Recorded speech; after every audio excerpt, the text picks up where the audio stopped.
இங்க ஒரு கல்யாண பொண்ணு ஒருத்தி யாருக்கோ பயந்து வேகமா ஓடி வந்து கார் பார்க்கிங் லாட்ல இருக்க ஒரு காருக்குள்ள ஒளிஞ்சுக்கிறான். அங்க பார்த்தா காருக்குள்ள ஆல்ரெடி ஒருத்தன் இருக்கான். அவன் இந்த பொண்ணை பார்த்துட்டு ஏமா யார் மணி அப்படின்ற மாதிரி கேட்கும்போது அப்ப இந்த பொண்ணு வந்து நீங்க பாருங்க ப்ளீஸ்ங்க எனக்கு ஹெல்ப் பண்ணுங்க, என்ன ஒருத்தர் தேடிட்டு இருக்கான், ப்ளீஸ் அவன்கிட்ட மட்டும் என்ன காட்டி கொடுத்துறாதீங்க அப்படின்ற மாதிரி சொல்றா. இதை கேட்டு இவனும் என்ன இந்த பொண்ணு இப்படி சொல்றா அப்படின்னு சொல்லிட்டு இவன் உட்காந்துட்டு இருக்கும்போது அப்புறம் பார்த்தா இந்த பொண்ணு சொன்ன மாதிரியே இவளுக்கு பின்னாடியே இவளை தேடிட்டு ஒருத்தன் மொட்டாலாம் வந்திருக்கான். ஆளு பாக்கிறதுக்கு நல்லா கொம்பு இல்லாத மாடு மாதிரி இருக்கான். என்னன்னு பார்த்தா இவன் கல்யாண மாப்பிள்ள போல இந்த பொண்ணை கல்யாணம் பண்ணிக்க போறோம் அப்படிது. சோ அப்படி வந்த அவனும் எங்க இந்த பக்கம் ஒரு பொண்ணு நல்லா கல்யாண கோலத்துல ஓடனாலா அப்படின்னு மாதிரி கேட்கறான். இவன் வந்துட்டு இந்த பொண்ணுக்கு ஹெல்ப் பண்ணும் அப்படின்னு சொல்லிட்டு இல்லைங்க அப்படின்னு சொல்லிட்டு இவன் போய் சொல்ல எது இல்லையா அந்த பொண்ணு உன் காருக்கிட்ட தானே ஓடி வந்தா என்ன இல்லன்ற அப்படின்னு சொல்லிட்டு ஒரு மாதிரி ரூடா கேட்கறான். சோ அப்படி இவன் கேட்டுட்டு இருக்கும்போது அப்போ இவனோட ஒய்ஃப் வந்துட்டு அங்க வரா. அப்படி வந்தவ யாருங்க நீங்க, உங்களுக்கு என்ன வேணும் அப்படின்னு மாதிரி கேட்க இவன் வந்துட்டு இப்படிதாங்க ஒரு பொண்ணை தேடிட்டு இருக்கு அப்படின்னு மாதிரி சொல்லும்போது எது பொண்ணா, நாங்க எந்த பொண்ணையும் பார்க்கல, நீங்க இருந்து கிளம்புங்க அப்படின்னு மாதிரி சொல்றா. சோ இதை கேட்டு அவனும் அங்கிருந்து போயிட. அப்போ நேரா ஹஸ்பண்ட் வந்தவ யோ என்னையா எவனோ வந்து ஒன்னு மாட்டிட்டு இருக்கான், நீ ஏதோ சப்ப மாதிரி உட்காந்துட்டு இருக்க அப்படின்னு சொல்லிட்டு வந்து டோர் ஓபன் பண்றா. ஓபன் பண்ண அந்த பொண்ணு தான் உள்ள ஒளிஞ்சிட்டு இருக்கால.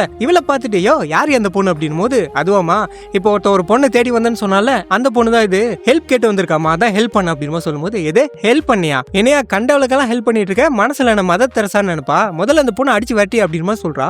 என்னன்னு பார்த்தா ஒரு மாதிரி ரகடான ஒய்ஃப் போல. சோ இவளும் இப்ப வேற வழி இல்லாம ஏமா கொஞ்சம் கீழே இறங்க அப்படின்னு சொல்லிட்டு அந்த பொண்ணை இறக்கி விட அப்போ ஒய்ஃப் வந்துட்டு பேக் எல்லாம் கீழே போட்டு இந்தா இதெல்லாம் கார்ல ஏத்து அப்படின்னு சொல்லிட்டு போறா. அப்ப இவன் என்ன பண்றானா இந்த பேக் எல்லாம் எடுத்துட்டு போயிட்டு டிக்கில வைக்கும் போது அப்படியே நைஸா இவனோட ஒய்ஃபுக்கு தெரியாம அந்த பொண்ணு அப்படியே கூப்பிட்டு ஏமா கொஞ்சம் வா, நீ ஒன்னும் பயப்படாத, இந்த டிக்கிக்குள்ள ஒளிஞ்சுக்கோ, நான் பாத்துக்கிறேன் அப்படின்னு சொல்லிட்டு அந்த பொண்ணு அப்படியே டிக்கிக்குள்ள ஏத்திட்டு கார் எடுத்துட்டு அங்கிருந்து கிளம்ப இதை வந்துட்டு அந்த மொரட்டு மாப்பிள்ள வந்து பாத்துறான். சோ அதுக்கப்புறம் இந்த கார் வந்துட்டு அப்படியே வீட்டுக்கு வந்து சேர ஒய்ஃப் பேக் எல்லாம் எடுத்துன்னு வா அப்படின்னு சொல்லிட்டு உள்ள போக அப்ப இவன் வந்துட்டு இந்த பொண்ணு கிட்ட எங்க பாருமா இப்ப நீ சேஃபா தான் இருக்க, நீ ஒன்னும் பயப்படாத அப்படின்னு சொல்லிட்டு இவன் சொல்லும் போது அந்த பொண்ணு வந்துட்டு நான் எங்க போவேன் அப்படின்னு சொல்லிட்டு கேக்குறா. ஓ அது வேறையாமா, சரி நீ ஒன்னும் கவலைப்படாத, நீ இங்கே இரு, நான் போயிட்டு எப்படியாவது என் ஒய்ஃபை கன்வின்ஸ் பண்ண பாக்குறேன் அப்படின்னு சொல்லிட்டு இவன் நேரா உள்ள வந்து பார்த்தா அந்த மொரட்டு மாப்பிள்ள வந்துட்டு ஒய்ஃபை புடிச்சு வச்சிட்டு இருக்கான். என்ன சொல்றானா ஏய் இங்க பாரு ஒழுங்கா அந்த பொண்ணை என்கிட்ட கொடுத்துரு, உன் ஒய்ஃபை விட்டுரு அப்படின்னு சொல்றான். இதை கேட்டு இவனுக்கும் என்ன பண்றதுன்னு தெரியாம நின்னுட்டு இருக்கும்போது அப்ப அந்த பொண்ணு உள்ள வரா. அப்படி வந்தவ இங்க பாருங்க என்னால உங்களுக்கு எந்த பிரச்சனையும் வேணாம், எங்க பாரு நீ அவங்களை விட்டு நான் வரேன் அவங்க கூட அப்படின்னு சொல்லிட்டு அந்த பொண்ணு அப்படியே அழுதுகிட்டே போறா.